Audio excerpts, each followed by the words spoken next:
Hi friends, कसे आहात? स्वागत आहे तुमचं किचन क्वीन वसुंधरामध्ये. सध्या पावसाचा सीझन चालू झालेला आहे आणि आता पाऊस सुरू झाला की आपल्याला भाज्या मिळायच्या बरेचदा कमी होऊन जातात. आणि पावसाळ्याच्या दिवसात पालेभाज्या वगैरे खाणं हे देखील एक धोकादायक असू शकतं. त्याच्यामध्ये असणारे किडे आपल्याला दिसत नाहीत. तर अशा वेळी कोणती भाजी करायची हा एक प्रश्न असतो. तर अशा वेळी आपण मोड आलेल्या कडधान्यांपासून उसळ किंवा त्याची रस्साभाजी बनवली तर तो एक चांगला ऑप्शन ठरू शकतो. तो आपल्याला एक हेल्दी ऑप्शन असणार आहे, आरोग्यदायी असा असणार आहे. आणि पावसाळ्याच्या दिवसात कोणत्याही कडधान्याला बघा मोड जे आहेत ते चांगले येतात.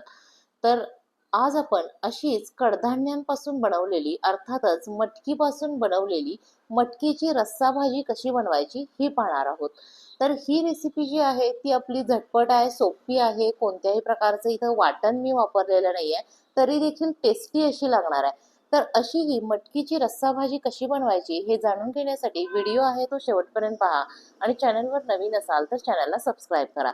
त्याचबरोबर शेजारच्या बेल आयकॉनवर क्लिक करायला देखील विसरू नका, जेणेकरून इथून पुढच्या सर्व रेसिपीचे नोटिफिकेशन तुम्हाला लगेचच मिळून जातील. आता खूप वेळ न घालवता आपण रेसिपीला सुरुवात करूया. मटकीची रस्साभाजी बनवण्यासाठी मी या ठिकाणी 1 बाउल होईल इतकी मोड आलेली मटकी घेतलेली आहे. मटकी जी आहे ती आपल्याला स्वच्छ अशी निवडून घ्यायची आहे. हे जे मटकीला मोड मी आणलेले आहेत ते मी घरीच आणलेले आहेत. मटकीला जर तुम्हाला घरीच मोड आणायचे असतील तर त्यासाठी थोडंसं प्लॅनिंग हे करायला लागणार आहे. 1 दिवस आधी आपल्याला व्यवस्थित अशी मटकी भिजत घालावी लागणार आहे आणि त्यानंतर बांधून ठेवून मग मटकीला व्यवस्थित असे मोड येतील. आता मटकीची रस्साभाजी बनवायला आपण सुरुवात करतोय. सुरुवातीला एका भांड्यामध्ये आपल्याला 3 टेबलस्पून होईल इतकं तेल घालायचं आहे. तेल चांगलं गरम झालं की आपल्याला याच्यामध्ये मोहरी ऍड करायची आहे. मी मोहरी ऍड करताना 1 टीस्पून होईल इतकी मोहरी जी आहे ती तेलामध्ये ऍड करणार आहे. तेलामध्ये मोहरी ऍड केल्यानंतर बघा मोहरी चांगली तडतडलेली आहे. आपलं तेल जे आहे ते व्यवस्थित तापलं गेलेलं आहे. मोहरी ऍड करून झाल्यानंतर आपल्याला याच्यामध्ये जिरे ऍड करायचे आहेत. अर्धा 1 टीस्पून होईल इतके जिरे सुद्धा आपण याच्यामध्ये ऍड करून घेऊयात. जिरे आणि मोहरी जी आहे ती व्यवस्थित अशी तडतडली गेली पाहिजे. चांगली फोडणी मटकीच्या रस्सा भाजीला बसायला पाहिजे. यानंतर आपल्याला याच्यामध्ये बारीक कट केलेला कांदा ऍड करायचा आहे. कांदा जो आहे तो बारीकच कट करून घ्यायचा आहे. खूप मोठा असा कांदा कट करायचा नाही, ज्याच्यामुळे भाजी जी आहे ती मिळून येईल. तर मी 2 मोठे कांदे जे आहेत ते कट करून घेतलेले आहेत आणि ते याच्यामध्ये ऍड केलेले आहेत. आता आपल्याला यामध्ये कांदा व्यवस्थित असा भाजून घ्यायचा आहे. जवळजवळ 60% होईल इतका कांदा आपल्याला व्यवस्थित असा भाजून घ्यायचा आहे. 60% होईल इतका कांदा भाजून झाल्यानंतर मी याच्यामध्ये कढीपत्त्याची पानं ऍड करणार आहे. चांगल्या वासाचा कढीपत्ता मी घेतलेला आहे. कढीपत्त्याचा स्वाद जो आहे तो आपल्या भाजीमध्ये उतरायला पाहिजे, त्यामुळे कढीपत्त्याचं सिलेक्शन देखील तितकंच महत्वाचं आहे. कांदा भाजून झाल्यानंतरच आपल्याला कढीपत्ता घालायचा आहे. कढीपत्ता फोडणीमध्ये सुरुवातीला घालायचा नाहीये. अशा प्रकारे बनवलेल्या भाजीची टेस्ट वेगळी असते आणि सुरुवातीला जर तुम्ही कढीपत्ता घातला तर तशी बनवलेल्या भाजीची टेस्ट आहे ती वेगळी असते. कढीपत्ता थोडासा तेलावर मी परतून घेतलेला आहे आणि त्यानंतर आपल्याला याच्यामध्ये बारीक कट केलेला टोमॅटो ऍड करायचा आहे. एक टोमॅटो जो आहे तो मी बारीक कट करून घेतलेला आहे. त्यातल्या बिया ज्या आहेत त्या मी काढून टाकल्या होत्या आणि त्यानंतर हा टोमॅटो जो आहे तो मी फोडणीमध्ये ऍड केलेला आहे. आता आपण हा जो टोमॅटो आहे तो कांद्याबरोबर परतून घेऊया. थोडासा मऊ होईपर्यंत चांगला असा आपल्याला परतून घ्यायचा आहे. कांदा आणि टोमॅटो हे मी परतताना गॅसची फ्लेम जी आहे ती मीडियम ठेवली होती. खूप मोठी फ्लेम आपल्याला ठेवायची नाहीये.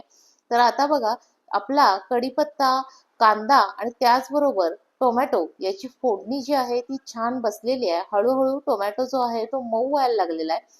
3 ते 4 मिनिटासाठी मीडियम फ्लेमवर टोमॅटो आहे तो छान असा परतून घेतलेला आहे. त्यातलं पाणी जे आहे ते बऱ्यापैकी निघून गेलेलं आहे. आणि आता आपल्याला याच्यामध्ये हिंग आणि हळद जे आहे ते ऍड करायचं आहे.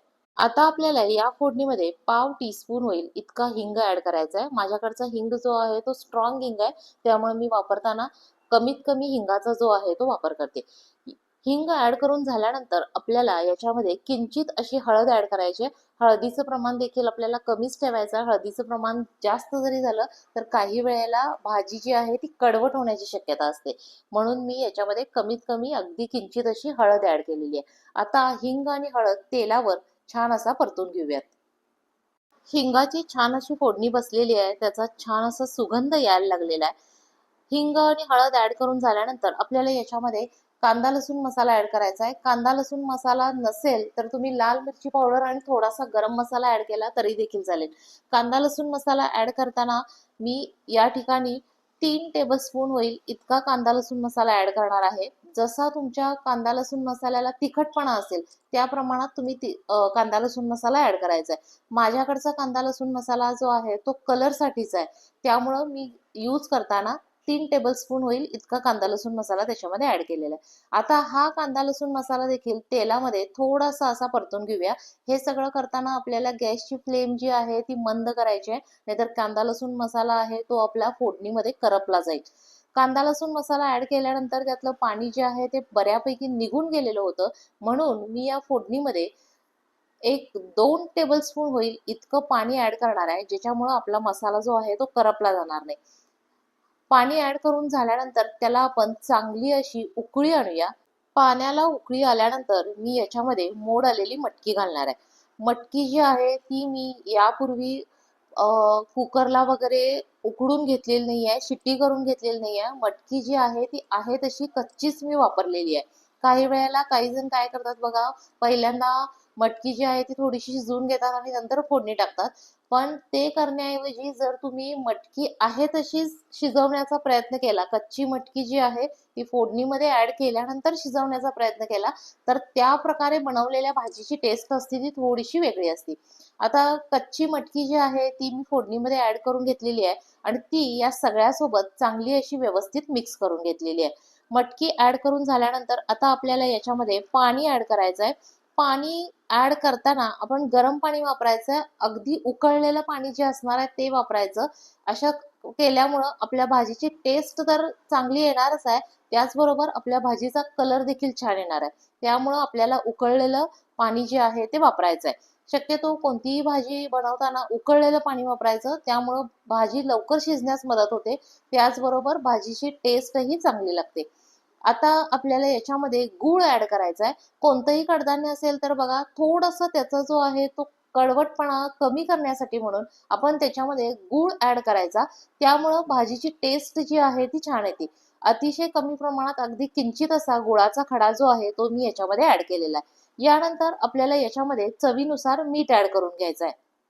मीठ ऍड करून झाल्यानंतर आपल्याला यामध्ये थोडंसं खोबरं जे आहे ते ऍड करायचं आहे. मी खोबरं घेताना काय केलेलं आहे बघा, खोबरं जे होतं ते मी थोडंसं भाजून घेतलेलं होतं आणि भाजून घेतलेलं खोबरं मिक्सरला बारीक केलेलं आहे. बारीक करताना त्याच्यामध्ये किंचित अशी कोथिंबीर देखील ऍड केलेली आणि अशा प्रकारे तयार केलेलं जे काही खोबरं आणि कोथिंबीर असणार आहे ते आपण या भाजीमध्ये मिक्स करणार आहोत. या भाजीमध्ये अशा प्रकारे खोबरं वापरल्यामुळं भाजीला दाटसरपणा येण्यासाठी म्हणून मदत होणार आहे. आता हे खोबरं कोथिंबीर जे आहे ते आपण या सगळ्यामध्ये व्यवस्थित असं मिक्स करून घेऊया आणि आपल्या भाजीला उकळी यायला सुरुवात झालेली आहे. पटकन याला उकळी आणायची आणि त्यानंतर आपण त्याच्यावर एक प्लेट ठेवणार आहोत आणि प्लेटवर थोडंसं पाणी ठेवायचं, ज्याच्यामुळं खालून आणि वरून दोन्हीकडून वाफ लागून आपली भाजी जी आहे ती लवकरात लवकर शिजून रेडी होण्यासाठी म्हणून आपल्याला मदत होईल. आपल्याला ही भाजी शिजण्यासाठी 8 ते 10 मिनिटं इतका वेळ लागणार आहे. वरती प्लेट ठेवल्यानंतर मी गॅसची फ्लेम जी आहे ती मंद केली होती आणि मंद आचेवर ही भाजी आपल्याला व्यवस्थित अशी शिजू द्यायची आहे. 3 ते 4 मिनिटं झाल्यानंतर प्लेटवरच्या पाण्याला व्यवस्थित अशी उकळी आलेली आहे. त्यानंतर मी प्लेट जी आहे ती बाजूला केलेली आहे आणि ही भाजी बनवताना आपण रस्सा भाजी जरी असली तरी ती आपल्याला खूप अशी पातळ करायची नाही. पातळ असेल तर भाजीला तितकीशी चव येत नाही. त्यामुळे ही भाजी आपण थोडीशी दाटसर अशीच ठेवणार आहे. 3 ते 4 मिनिटं झाल्यानंतर मी सुरुवातीला चेक केलं की मटकी जी आहे ती कितपत शिजलेली आहे, आणखी आपल्याला किती वेळ लागणार आहे. तर मटकी अजून काही शिजलेली नव्हती. मटकी शिजण्यासाठी आपल्याला आणखी थोडा वेळ लागणार होता. त्याचबरोबर पाणी देखील थोडंसं मला कमी वाटलेलं आहे, म्हणून मी प्लेटवर असलेलं जे काही पाणी गरम झालं होतं तेच गरम पाणी मी याच्यामध्ये ऍड केलेलं आहे. मटकी अजून आपल्याला थोडीशी शिजवून घ्यायची आहे. परत एकदा मी काय करणार आहे बघा, प्लेट जी आहे ती याच्यावर व्यवस्थित अशी झाकून ठेवणार आहे. पुन्हा 4 ते 5 मिनिटासाठी मटकी जी आहे ती मी व्यवस्थित शिजू दिलेली आहे. परत एकदा प्लेट बाजूला करून आपल्याला चेक करायचं आहे मटकी कितपत शिजलेली आहे. मटकी किंवा कोणतीही भाजी असू दे, आपल्याला शिजवताना 80% पर्यंत शिजवून घ्यायची आहे. कारण नंतर ज्यावेळी आपण गॅस जो बंद करतो त्यानंतर देखील भाजी थोडीशी अशी शिजली जाते, म्हणून आपल्याला खूप शिजवू द्यायची नाहीये. तर आता मटकी जी आहे ती व्यवस्थित शिजली होती, त्याच्यामध्ये मला थोडंसं पाणी हवे होतं म्हणून मी पाणी ऍड केलं आणि त्यानंतर त्याला एक चांगली उकळी आणलेली आहे आणि अशा प्रकारे आपली मटकीची रस्सा भाजी जी आहे ती खाण्यासाठी म्हणून रेडी झालेली आहे. ही तुम्ही टिफिनसाठी सुद्धा भाजी जी आहे ती वापरू शकता. चपाती बरोबर किंवा भाकरी बरोबर कशाबरोबर देखील ही भाजी जी आहे ती खाण्यासाठी टेस्टी अशी लागणार आहे. तर अशा प्रकारे आपली मटकीची रस्सा भाजी जी आहे ती रेडी झालेली आहे. तर ही होती आपली आजची मटकीची रस्सा भाजी बनवण्याची रेसिपी. रेसिपी आवडली असेल तर व्हिडिओला लाईक करा, शेअर करा. चॅनलवर नवीन असाल तर चॅनलला सबस्क्राईब करा. रेसिपी शेवटपर्यंत पाहिल्याबद्दल धन्यवाद. लवकरच भेटूया नवीन रेसिपीसह. तोपर्यंत बाय बाय.